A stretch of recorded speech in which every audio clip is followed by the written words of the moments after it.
Harallee meeshaa obboleettiitiin Arabiyaa Majlisii hedduu oriijinaalii ta'e akkasuma kwaalitii jechuudha qabadhee isinii dhufee jira. Isinillee yoo barbaadanii ajajadhaa isiniin jira. Akkuma isin argaa jirtan kana maashaallah Arabiyaa Majlisii baay'ee bareedaa ta'e abbaa 40 jechuudha. Duraan dursaatii viidiyoo kiyya kana laayikii yookiin saabskiraaybii fi sheer godhaa isiniin jedha. Viidiyoo kana yoo isin laayikii tuutanii viidiyoon kiyya kun akka nama hedduu bira anaaf faffaca'uuf na gargaara waan ta'eef laayikii tuqaa isiniin jedha. Hiriyoota keessaniif sheer godhaa. Viidiyoon kee maaliif nurraan dhufne ofii imallaa warreen nu jettan saabskiraayib gootanii jirtan saabskiraayib godhaati. Wanti kamuu jechuudha adadaan gadhiisuun guyyaarraa jechuudha yoo an gadhiise isinirruma dhufa jechuudha. Isin fayyada wanta ta'eef saabskiraayib godhaa isiniin jedha. Warri duranaaf maatiin taane maatii taa'aa isiniin jedha. Saabskiraayib gootan ufumaan isinii dhufa jechuudha. Osuma isin keessan seenini gubbama irratti akkuma gadhiisan isinirra dhufa waan ta'eef isin fayyada isiniin jedha. Assalaamu alaykum warahmatullahi wabarakaatuh. Washama harka fuune jaalatamtootaa fi kabajamtoota uummata Oromoo jirra jirtu bakkuma jirtanitti nagaa fi kabajaan kenna. Isin biraa jiraatu isiniin jecha shamarka fuunee warroonni kiristaanallee amantiif kutaan osoo addan qoodiini kan biyya keessaaf kan biyya alaallee bakkuma jirtanitti nagaa fi kabajaan kenna isin biraa jiraatu jecha harallee Arabiyaa Majlisii obboleettii teennaa jechuudha qabadhee isinii dhufee jira. Warroonni waa'ee Arabiyaa Majlisii irraa beekuu barbaadanii keessaan na dubbisaa isiniin jedha. Yoo kaasirratti illee yeroo baay'ee isiniif ibsa wanti isiniif hin galle yoo jiraate jechuudha. Keessaan na dubbisuu hin dandeettanii warri hin ajajatanii ajajadhaa isiniin jedha. Arabiyaa Majlisiin baay'ee dabalaa jira. Arabiyaa Majlisii qofa osoo hin taane meeshaan kamuu hin dabalaa. Namni tokko jechuudha meeshaan ganna hirra kasaa miti jedha. Jechamni akkasii sun hin jiru. Maaliif jennaan magaalaarra jechamni akkasii sun hin jiru. Yeroo doolaarri dabale hin dabalaa yoo doolaarri qannase hin qannasa jechuudha. Doolaarri ganna qannasa hin qannasu. Sababa sanii jecha yoo doolaarri dabale meeshaan hin dabala yoo doolaarri qannase immoo meeshaan hin qannasa. Kanaaf jecha ganna meeshaan hin qannasa jettanii warroonni osoma teettanii meeshaan isinirra dabalaa jiru hin jira jechuudha. Bitachuuf itti qophooftanii akkasuma immoo birrii keessan qopheeffattanii garuu ganna hirra kasaa jettanii ji'a gannaa san namni eegaa jirtan hin dogongortan. Ganna kara kasu isinitti himuwan wantoota biyya keenyarra jiru jechaadha. Wanta baadiyyaarraa dhufu wanti ganna qannasu wantoota akka dhadhaa maaliif jennaaniin margi yoo margu wariin marga san nyaatee aanan sirri bahaa jechuudha akka yeroo boonaatii miti. Sababa sanii jecha dhadhaan hin argamaas yeroo san dhadhaan kan qannasu jechaadha malee wanti kanaafi sun wal hin qabatu. Maaliif jennaaniin doolaarri gannan jedhu bonan jedhu jechuudha yeroo dabaluu fi yeroo qannasu jira miti. Sababa saniif jechuudha yoo doolaarri dabale hin dabala yoo doolaarri qannase hin qannasa. Maaliif jennaan meeshaan kunniin carqii akka Arabiyaa Majlisii haa ta'u akkasuma meeshaalee garaa jechuudha. Kunniin wantoota biyya alaarraa galu jechaadha.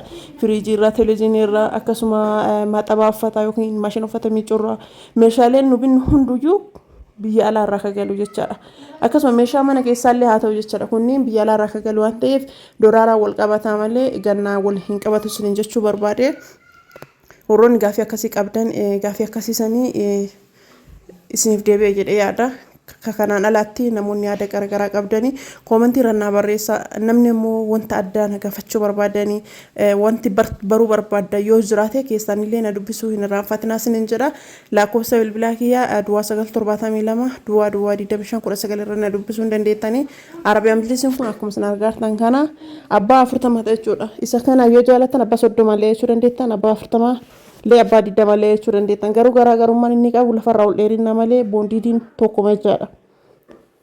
Boondiidiin tokkuma jechaadha. Sababni isaa boondiidiin ka garaa keessa galuu fi carqiilleen tokkuma. Garaagarummaan isaa lafarraa ol dheerinnaa fi lafa gadhiiheenna jechaadha. Argitanii lafarraa ol dheerinnaa fi lafa gadhiiheenna jechuudha. Abbaan 30 illee baay'ee bareeda. Maashaallah warra abbaa 30 jettanillee abbaan 30 illee baay'ee bareeda jechuudha. Ofii kiyyaa aniyyuu kan mana keessaa qabu abbaa 30 abbaan 30 baay'ee bareeda. Osoo argame abbaa 40tu caala. Maaliif abbaan 40 lafarraa ol dheeratu hin bareeda bakka manallee bareechisaa hin bareeda sirriitti. Abbaan 30 illee baay'ee bareedaadha jechuudha. Akkasii fedhiin nama hundaatu garaagara. Abbaan 30 illee hunduume bareeda. Fedhima abbaa irratti hundaa'uudhaan bareeda. Inni guddaan maa seetanii boondiidii garaa keessaatii fi carqii isaati. Boondiidiin kwaalitii yoo ta'e carqiin isaa oriijinaalii carqii kwaalitii yoo ta'e jechuudha. Carqiin darajaa qabu wanti isin beekuu qabdan jechuudha. Carqiin carqii Turkiitii fi carqii biraatu jira. Arabiyaa Majlisiin Arabiyaa Majlisii ta'ee fi miti.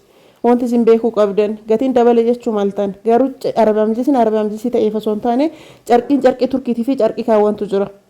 Akkasuma arabiyaa majlisiin boondiidiin darajaa qaba. Boondiidiin tokkoffaatu jira akkasuma darajaa gadhaa aanullee baay'eetu jira jechuudha. Nu kasini hojjannuun akkuma isin beektan boondiidii tokkoffaa jechuudha. Maaladaa tokkoffaadhaan yeroo kamuu kan bira argachuu dandeettanii isa san jechuudha. Gatiin isaa abbaa 40 birri 15,000 jechuudha. Sa'aatii ammatitti abbaan 40 birri 15,000 namoonni jechuu barbaadanii gatiin isaa dabalee jira jechuudha. Warroonni ajajaa jirtanii Arabiyaa majlisii gatiin dabaleera. Arabiyaa majlisii qofaa miti jechuudha. Meeshaaleen akkasuma gatiin dabalaa jira. Warroonni meeshaa farnicharaa barbaadanii ogeessa hedduu cimaa ta'ee fi akkasuma miidhee fi kwaalitiidhaan jechuudha. Ofii kennaa oomishaarra waan ta'eef keessaan nu dubbisaati ajajadhaa siniin jedha. Carraa bareedaa carraa kanatti fayyadamaa siniin jedha. Mashallah meeshaa babbareedaa meeshaa kwaalitiidha jechuudha. Meeshaan nu hojjannu ogeessillee ogeessa cimaadha. Akkasuma miidhee fi qalamii nu fayyadamnullee jechuudha. Qalamii hedduu kwaalitii ta'e jechuudha. Kamooyyuu yeroo tokko haqatu sanii miti jechuudha. Qalamiin tokko masni fakkaata. Qalamiin garuu tokko miti. Qalamiin darajaa qaba jechuudha. Qalamiin aynata qaba darajaa qaba. Akkuma viidiyoo irra yoo ilaaltan hubatiin isaa garaagarummaa qabu sanitti qalamii waan garaagara ta'eef jechuudha. Bareedinni isaa akka qannasuu fi akka dabalu akkana isin fakkaata. Meeshaaleen keenyarraa akkuma isin argartan kana arabiyaa majlisiin kun mitirii 10 jechuudha. Obboleettiin teennaa mitirii 10 jettee koornarii 2 qabdi jechuudha argitanii. Manni koornarii yoo isin jedhu arabiyaa majlisiin kun koornarii 2 qaba jechuudha argitanii. Arabiyaa majlisiin isillee mitirii 2 dalagame mitirii 10 isinillee barbaadan ajajadhaa siniin jedha. Gatii isaa isinitti himee jira. Abbaa 30 fi abbaa 20 yoo barbaadan diizaayinii kana keessaan dubbisaa siniin jedha. Lakkoofsa bilbilaa duwwaa 9 72 duwwaa 25 19 irratti helooyettan gamanumaan argachuu dandeettanii. Eessa jiraattu warra jettan anshaashamannee jira. Garuu naannoo isin feetan hunduma keessanuu isiniif geessa. Viidiyoon keerraa akkana fakkaata nagaatti horaa bulaa.